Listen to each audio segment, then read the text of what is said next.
העולם בנו, אנחנו נלחמים בו. Og dermed velkommen til Jonathan Mullah Sousa. Du er næstformand i Dansk Zionistforbund, og på venstresiden Fatih El-Abed, som er formand for Dansk Palæstinensisk Venskabsforening. I var faktisk sammen her i studiet mandag aften, hvor vi talte om, at konflikten i Israel kunne være ved at være ved et vendepunkt, fordi Israels premierminister Netanyahu rakte hånden ud til forældrene til den 16-årige palæstinensiske dreng, som blev brændt levende, og hvor 6 israelere er mistænkt for det. Nu sidder I her, mens Hamas sender en byge af raketter ind over Israel, og Israel får igen med at bombe Gaza, hvor dødstallet jo bare bliver ved med at stige og stige. Hvordan er vi nået hertil? Vi er nået hertil, fordi Hamas stadig kæmper for at udslette Israel. Det er det, de vil. Det er det, de siger, de vil. Hamas er en islamistisk terrororganisation med det formål at udslette staten Israel, og de gør det med alle de våben, de har. Og de bruger endda deres egen civilbefolkning som menneskelig skjold. De forsøger både at myrde uskyldige israelere, og samtidig så sørger de for, at deres egne civile de kommer i fare. Det her er en konflikt, der handler om, at Israel forsøger at beskytte sig selv mod denne her meget modbydelige fare, som er Hamas. Og hvis der var en islamistisk terrororganisation, der ville udslette Danmark, og raketterne regnede ned over de danske byer, så tror jeg, at enhver dansker ville ønske og ville have, at det danske forsvar beskyttede os. Og jeg tror også, at man ville have det godt med, eller have håbet på, at det danske forsvar ville gøre, ligesom det israelske forsvar gør, og gøre så mange anstrengelser for at beskytte civile palæstinensere. Man ringer til de folk, som er i de områder, hvor der kommer angreb, så de kan nå at flygte. Man skyder advarselsskud, så til folk, der ikke lige var hjemme og kunne tage telefonen. Det betyder, at det er åbenlyst. Så beskytter det ikke alle. Vi har over 100 døde, og det er... Og flere af dem er civilister. Ja. Man kan jo sige, de har jo ikke stået og stemt på Hamas, dem der måske har mistet livet. Der er børn, og der er kvinder og så videre. Det er jo en overmagt, som rammer nogen, som måske slet ikke sympatiserer med det, som du kalder en terrororganisation. De er uskyldige. Det er uskyldige civile, der bliver dræbt. Og de bliver dræbt, fordi Hamas bringer dem i fare. De bliver dræbt, fordi denne her rigtig, rigtig grumme, brutale islamistiske terrororganisation. Nu skal vi ikke ind til os selv. Nu skal vi ikke ind til os selv, fordi jeg bliver nødt til at lige komme på banen. Ja, du må også gerne komme på banen, men Hamas kommer jo altid til at fylde meget, og det er jo også Hamas, der også sender granater ind over til Israel. Altså kan det overhovedet, fordi det kommer til at tage mindst 40 minutter her i studiet, hvis vi skal diskutere hele den historiske udredning og Hamas. Umiddelbart så er I jo en del af et dansk demokrati. Kan I overhovedet se nogen løsning på det her? Skal vi tage udgangspunkt i det? Du indledte netop med at nævne, at vi sad her forleden, og jeg har været her også et par gange siden, ikke? Og jeg sagde det altså også på den der, at det er vendepunkt. Enten vælger Netanyahu og Israel, at det skal gå den ene vej, eller den anden vej. Enten må det her had altså stoppe, som netop førte til drabet på den palæstinensiske dreng, og på de forfærdelige forhold for begge folk, men i den grad altså også for palæstinenserne. Og jeg er altså ked af at sige, men det er jo klart, at selvfølgelig er Hamas den perfekte fjende. Og især her i Danmark, hvor jeres bedste venner, Dansk Folkeparti, synes, det er så fantastisk, at alt, hvad der har med islamisme og med islam, er bare fjende af alle. Det er ikke så smarte bomber, Israel sender. Så smart er det altså trods alt ikke, at de kan simpelthen bare vælge, hvem de skal ramme dagligt, og især om natten. Det er altså børn og kvinder og mænd, de rammer, og det har ikke noget med Hamas eller andre. Det er faktisk ikke Hamas, der er det største problem for Israel, kan jeg lige så sige. Hamas, lad mig lige tale færdigt igen, fordi det, der er afgørende, det er, at situationen er bare klar. Det er altså, der er 2 ting, som ingen kan være i tvivl om. Det er, der er ingen, der ønsker fred som palæstinenserne, men der er ingen, der overhovedet sætter stien i vejen, som Israel gør. Husk lige på, at hele den her forfærdelige situation udvikler sig gennem de sidste 2 måneder, efter netop at Netanyahu simpelthen slog alt håb ude i forhold til fredsprocessen, som han i den vej står i vejen for. Og hvorfor er det Vestbredden, der hele tiden og konstant gennem de sidste 20 år, der har betalt den største pris, netop ved at blive mindre og mindre for hver eneste dag, der går. Vestbredden, der skal netop være ryggraden om den palæstinensiske stat. Det er ikke Gaza, der betaler pris. Jo, i den grad gør det nu.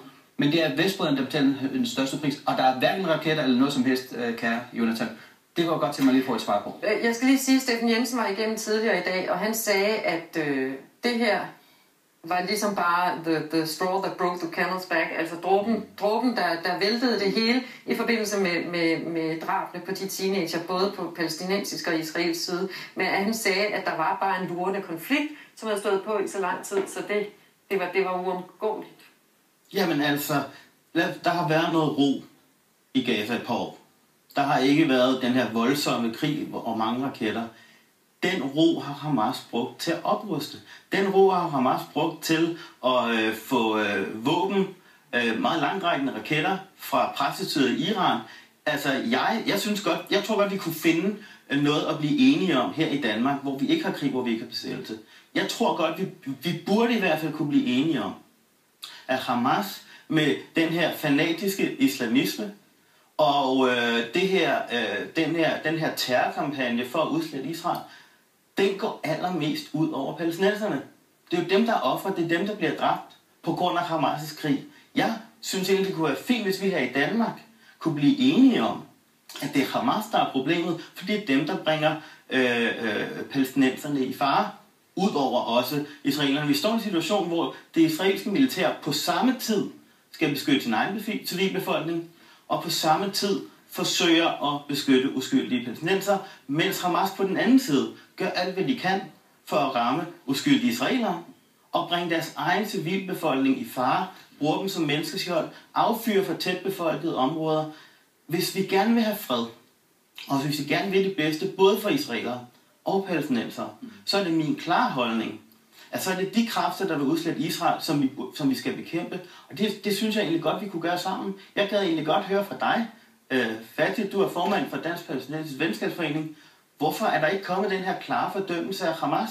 Hvorfor er der ikke kommet en klar fordømmelse af, at kampen for at udslette Israel er en modbydelig og ulovlig og forkert kamp?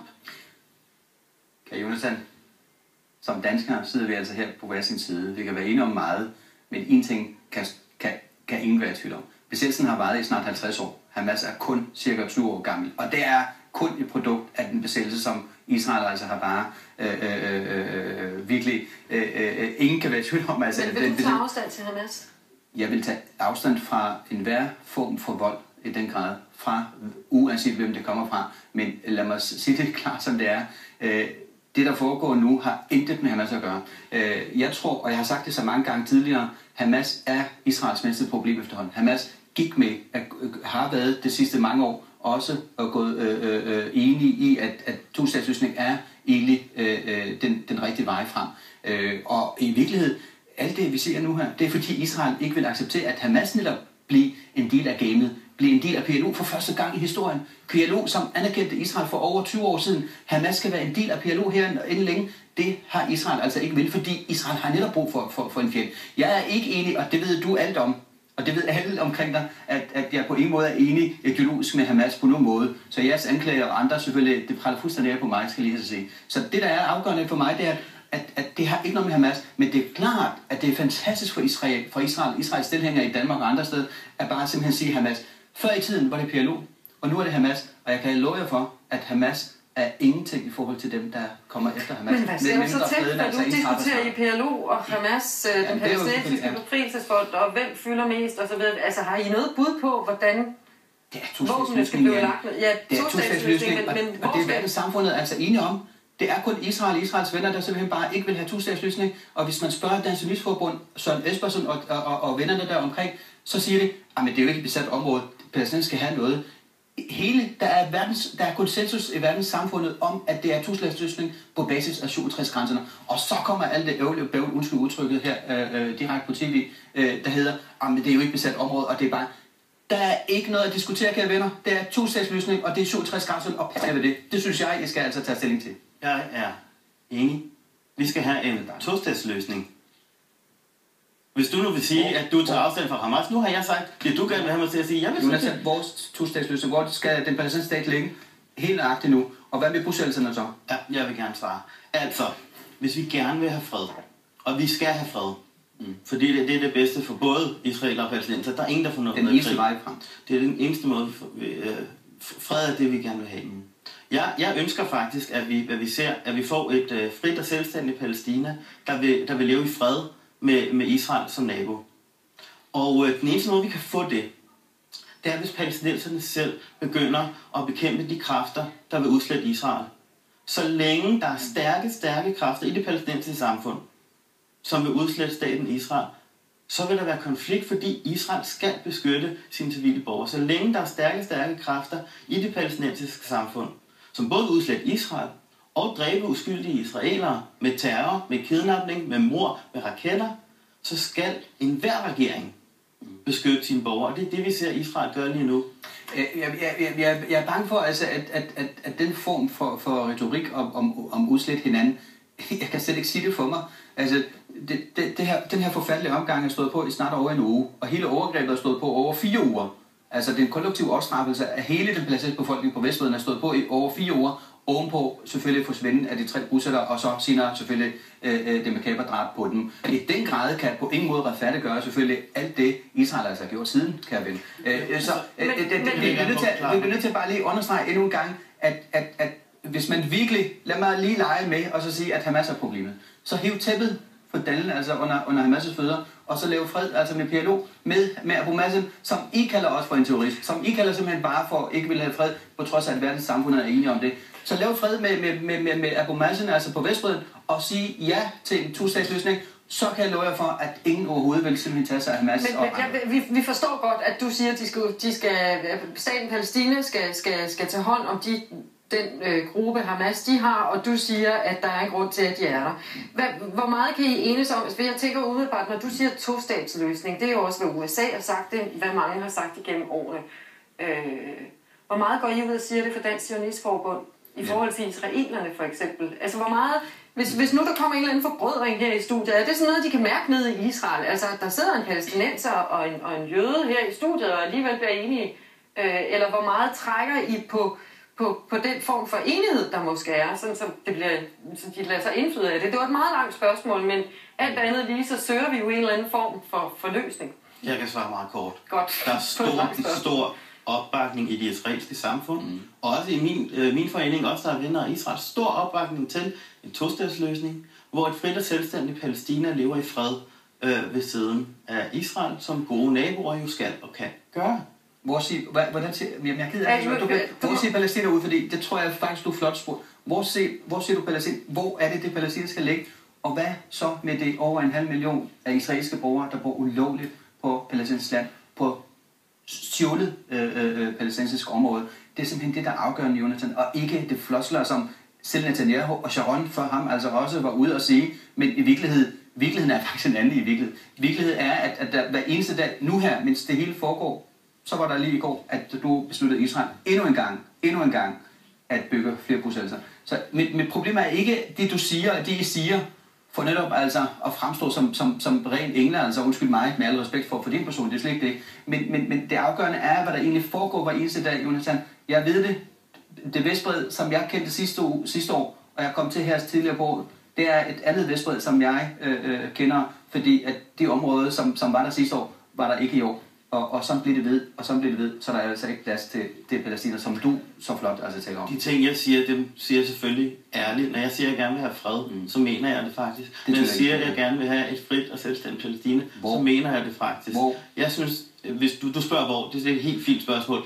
Skiftende israelske regeringer har tilbudt en rigtig fin fredsløsning, hvor palæstinenserne får 95-98% af Vestbredden, og hvor de får Gaza. Vi har ikke... Men det er interessant her. Jeg ved godt, hvad det er, der sker, fordi problemet er, at du og jeg kan ikke stole på hinanden. Når jeg siger, at der kommer med en fakta, når jeg siger, at jeg ønsker fred, så har du svært ved at stole på mig. Og nu begynder jeg at tale procenter, og så starter vi en helt ny diskussion, fordi så kan vi skrue 45 år tilbage. Jeg ved ikke, om I bliver enige. Det kan være, at vi hiver ind om en uge igen, og så forsøger vi på en ny gang. Men om ikke andet, så i hvert fald en eller anden form for løsning her, 2-statsløsninger, i hvert fald en afstandtagen i forhold til, at der er så mange civil, der mister livet. Desværre. Vi når ikke at komme 45 års tragedie igennem, men i hvert fald tak, fordi I kom begge to. Dali Høsholt, du må hellere tage over med en vejrudsigt efter højpolitik her i studiet. Ja, men den er også heldigvis langt mere fredelig end krisen i Mellemøsten, og det er med en østenvind over Danmark også i dag, men det er altså noget køligere østen.